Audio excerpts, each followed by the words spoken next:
Yay!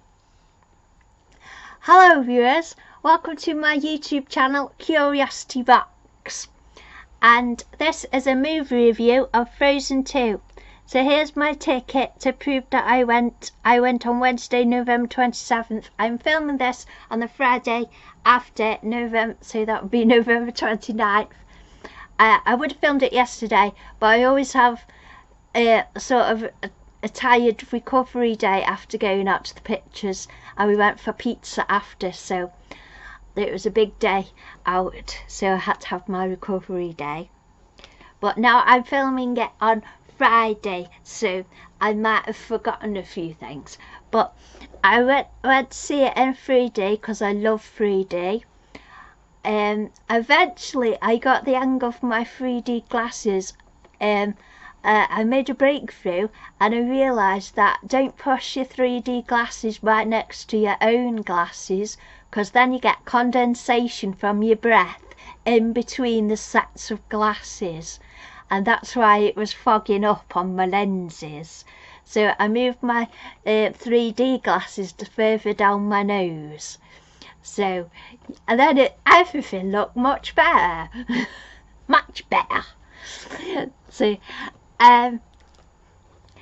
this Frozen 2, and I think it's a huge step up from Frozen 1.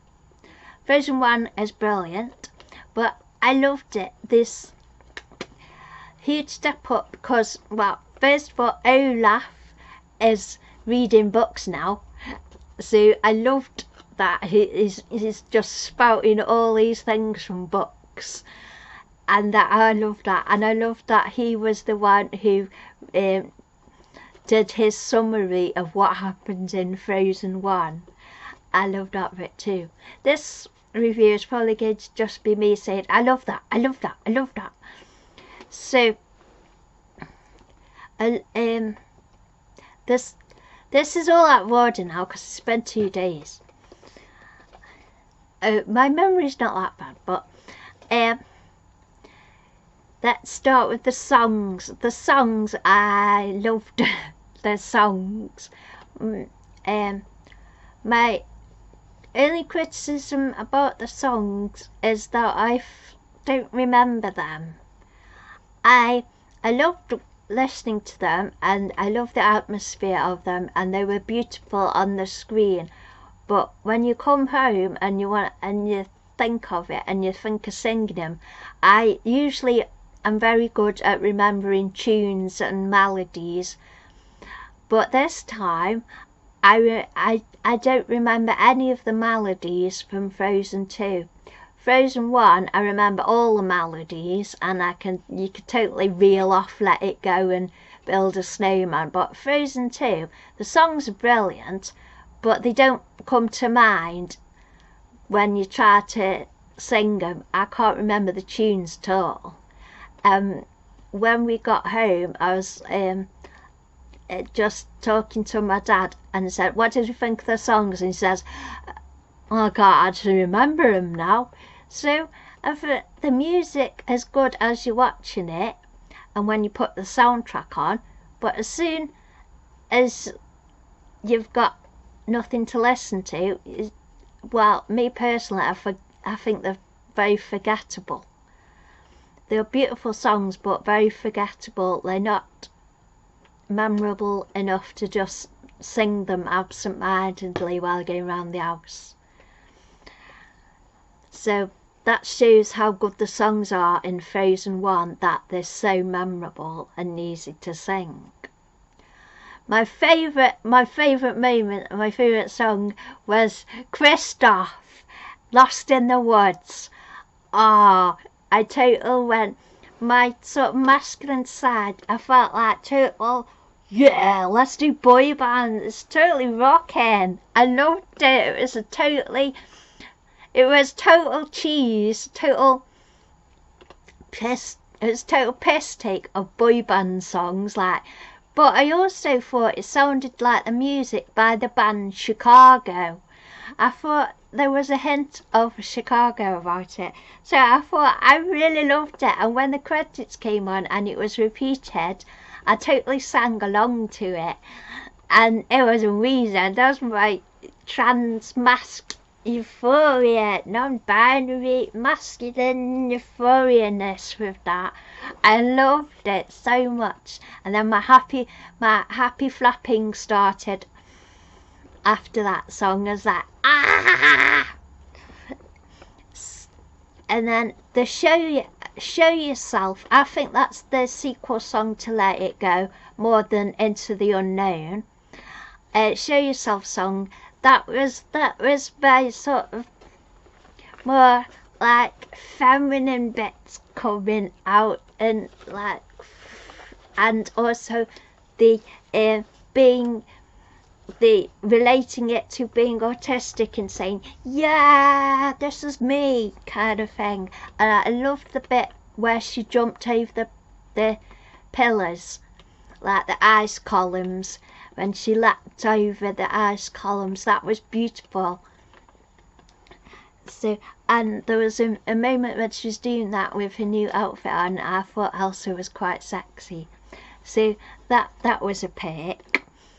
The story, I think the story is brilliant, because it's all about, well, it's about a lot of things. I don't want to get into politics or anything, but I thought about both of them, and yeah, I think this is a spoiler review. I was going to say no spoilers, but this might be a bit spoilery. But I think the story about both of them finding their own way, and is about Anna becoming strong enough to stand on her own 2 feet without depending on Elsa or leaning on Elsa so much, and the fact that Anna becomes queen with King Kristoff, queen, or he could be the queen's consort, that she's strong enough to be her own queen, and Elsa's the queen of the forest, and they meet up on Fridays for charades and games and stuff, and there's still but there's they're now 2 independent women. I thought that was a great conclusion to it. Honey Marin, that I thought that was really sweet. Obviously, it being Disney, they sort of cater to bigots by not having outright gay characters, explicitly gay characters. Hoping at some point they will have explicitly gay characters, and that doesn't necessarily have to be like sex or anything. That could be just like, I love you, that I do. So, but I thought it was really sweet, because there was that bit where you see Anna and Kristoff talking, and then in the distance Elsa's snuggled near to Honey Marin, and it's like, here's the couple, and here's Elsa as a couple with Honey Marin in the distance. I thought that was good, and I thought, and she did hold hands with Honey. I thought of a joke. I thought, I gotta get some honey on this toast. That's what Elsa would say when she's feeling sexy. I gotta get some honey on this toast. And then Honey Marin did say, you could stay in the forest. And I also loved the cute little sort of start of a bromance between Kristoff and Ryder, bonding over reindeers and stuff. I thought that was really cute. So Honey and Ryder, they had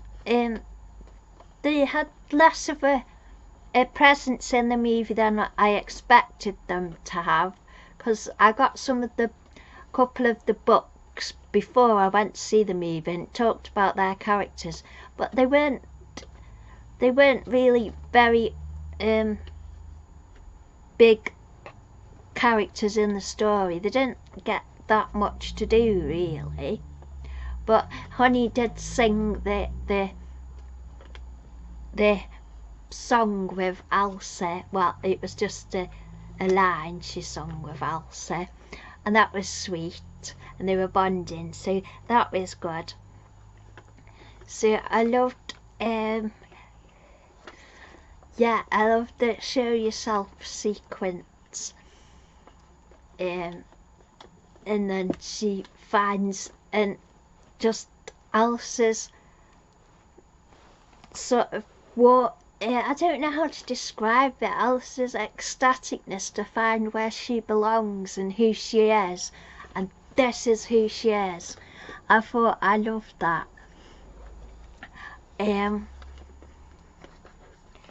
So Olaf did a lot of narrating and storytelling. I thought it was really funny. There was some big, deep thoughts he was thinking, and then when Elsa finds the truth, and she finds the truth about the story, and she finds the Atahallan and the ice palace bit in the big cave with all the truths in it, and she freezes. We then get a sort of Tony Stark with a Spider-Man bit where Olaf is in Anna's arms and he starts turning back into a flurry of snow, and it's just, I think that was plucked straight from Avengers Infinity War when Spider-Man got dusted. It was just it looked like a shot for shot remake of that. It was quite amusing to see that. Well, sad to see him turn into a flurry, but I thought the reference was quite funny. So I also loved the facial expressions. They've got a lot more detailed with the facial expressions. So I especially loved when Anna was crying, and she did proper crying with snotty nose and everything. It wasn't just a cliched cry, it was a full-on snotty cry. I loved that. And I loved Matthias when and he's flirting with the Natura, with the Northuldra lady, and he's like, does you like me? And he snorted. I thought that was so cute, and I just thought the facial expressions and the dialogue was so natural. And I loved little Anna, because Anna, I think, is totally ADHD, and she's like, that was epic. And just like when they're having their story read to them, I thought that was really cute. And just all the expressions, and it's so much deeper, and there's more emotion in it, and just so much more power in it. So I really enjoyed it. And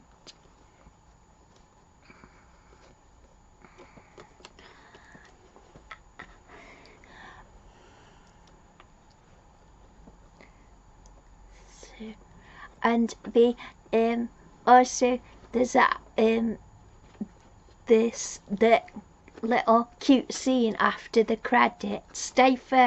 Stay through all the credits, because there's another scene after the credits with Olaf in it.